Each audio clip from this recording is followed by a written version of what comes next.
A man shared a story. He wanted to buy a property somewhere on the island, and they told him the property was going for ₦1 million. And he said, "Oh, ₦1 million is too expensive. How can they be selling a piece of land for just ₦1 million?" That he has a property in his village, if not because his village is far from Lagos Island, that ₦1 million cannot work. 6 months later, he went to the same property. And the same property that was sold for ₦1 million 6 months ago was now going for ₦7 million. Is that how land appreciates? That even the property he has in his village is still going for the same amount 6 months ago? No way. He left. Another 6 months, he went back to the same place. That okay, now I've worked that. I've had some couple of millions with me. Let me see how much they are going to sell this property to me. Lo and behold, by the time he got to the property, that particular property has been sold, and similar property that is not as strategic as that same property was selling for ₦15 million.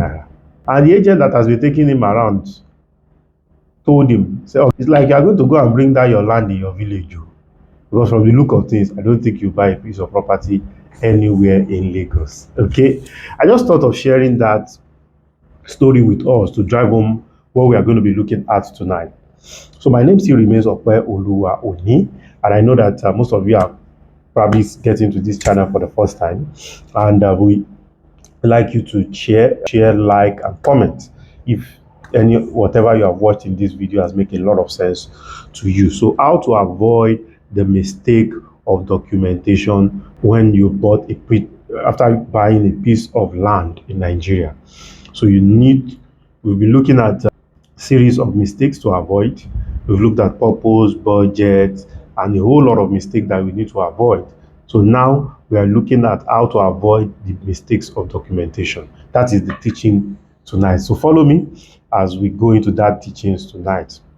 Land ownership is all about documentation. It's all about what? Documentation that you possess. So when you say you own a piece of land, it's all about the documentation that you possess. If you are buying from a primary market, for instance, most likely you have a receipt, an agreement, and later on you do a survey. After you do a survey, the family will give you a deed, and those are bundles of rights that you already have. I remember there was a case many years ago somewhere in Ajab that a family sold a particular property to a conglomerate, and eventually that same property that was sold to that company, another set of families showed up and said that they did not buy from the right owners, and they went to court, and eventually they asked the conglomerate to go and ratify with the right owner. That is real estate for you, especially in this part of the world. So our land processing and ownership and titling is still at infant state. So that's one of the things I would just like to put it. It's still at a very infant state. In fact, I was telling someone that anytime you pick a coordinate of a land and you chart that land, part of the information that is supposed to come are the acknowledged family or settlers that own that property. So it makes land transaction very easy. So we have a lot of debt capitals right out there, real estate properties that does not really have value because titling is one of the major problems. So that's, as I'm talking about titling, I'm also talking about documentation. Okay, documentation is what determines the right you have over a property. Exactly. So documentation is what determines the right you have over a property. Okay, and documentation can come in stages, just like the example that I gave. From the receipt you get, very important, to the agreement the family issued to you, to the survey you will do, to the deed of assignment, to filing for BBC or O or whatever you are going to be filing for. All these things are very important. So documentation, like, it can be in stages, and also from the process of sourcing to due diligence and to the type of documents you will have access to will be determined. So from the process of where you are sourcing for this property and you are doing your due diligence, you already have an idea of the kind of property that you will eventually have, title wise. Okay, there are cases whereby from your point of due diligence you realize that what this property have is a registered conveyance, for instance, and you know that for you to perfect your title, what you'll probably be doing is getting a governor's consent. Or if it has a governor's consent, you know that you're just consenting on that governor's consent. Okay, you must not make the mistakes of documentation. Okay, because that's what gives you right to that property. So let's just look at a few steps that can help you to overcome those mistakes. Number one is that hire a property lawyer. The fact that a lawyer is a lawyer does not mean the person has an expertise in property. And the fact that the person has an expertise in property in Lagos does not mean that his expertise in property in Abuja, in Kano, because some of these local laws differ from location to location. Okay?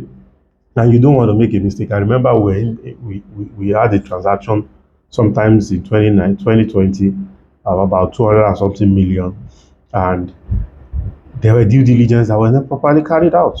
In fact, a lawyer prepared the documentation to us. When we wanted to start the perfection of that title, lo and behold, the document that the lawyer prepared was thrown away. We had to get another lawyer because some of the reciters were not properly done. Okay, hiring a property lawyer that is cognizant with the local law is number one step. If you get it wrong there, it's almost impossible for you to get it right in some other areas. Okay, so number two is verification of titles. Let the title be what the title is. So for instance, I remember there was this mayhem and nonsense that was happening then, that you see a document, they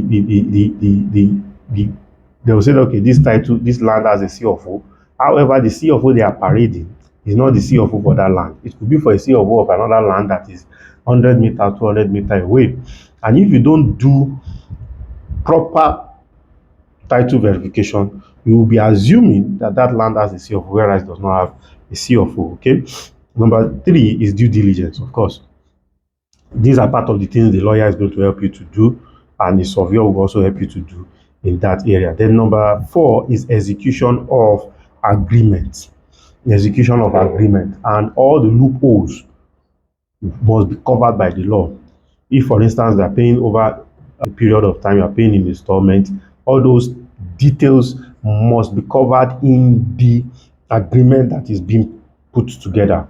You need to have the force majeure in case of eventualities. All these things are very, very important. And when you are executing this agreement, you need to do both audio and visual documentation of the process. From the process of that title verification to the execution of the agreement and your due diligence, you need to carry out both the audio and visual. And you need to verify, you need to archive them so that there won't be stories in the future and somebody is denying something. I did not sign you. No, this is the video of you signing. You cannot deny the fact that you did not sign. Okay. Obtain a deed with a proper reciter.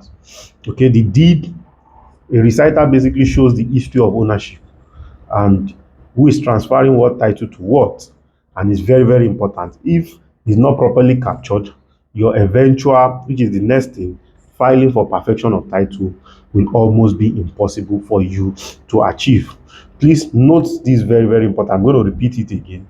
Your lawyer is very, very, very important. So there are basically two people that are important when it comes to documentation. A surveyor that will help you to do survey the land or whatever property you are buying. That is the first phase of documentation. You need to have that. Of course, the family is giving you a receipt or whatever they have in case you are buying from a primary market. But whether you are buying from a primary market or buying from a secondary market, a survey is very, very important and it must be properly done. Okay, let me speak a little bit about survey too. You see, there are surveys and there are survey, right? I remember we gave a guy a job to do a survey for us, and he thought we were not going to perfect the title. So he did not file in for red copy of that survey. That's a record copy of that survey. So it was in the process of perfection of title, we realized that the red copy of that survey was not done. So from those places, you need to pay attention to who you are using as a surveyor. So most of the time, a lot of people are using quack surveyor because of money. They don't want to pay the full charges and all of those details. But please pay attention to who you are using for your survey work, because you don't want paying less than ₦1 million or paying ₦1 million less to damage a a transaction of 100 million, 10 million, 50 million, because you don't want to pay the proper surveyor. Okay, that is very, very important. So no matter the figure a surveyor gives to you, you can always still negotiate it. So, like I said, the last thing is you filing for perfection of title. I always encourage people to get a consultant, because this process, you can know when you're filing, you might not know when your title will come out. Of course, there are other states in Nigeria that title comes out faster and quicker. Okay, so it's very, very possible. However, I'll still encourage you to hire a consultant that will do the follow up for you. Okay, thank you very much. My name still remains Okpe Oluwa Oni. I hope this has made a lot of sense to you. If it has done, please subscribe to this channel, like, share with your friends, with all the people that you think that can benefit from this. So we'll come again tomorrow. Bye.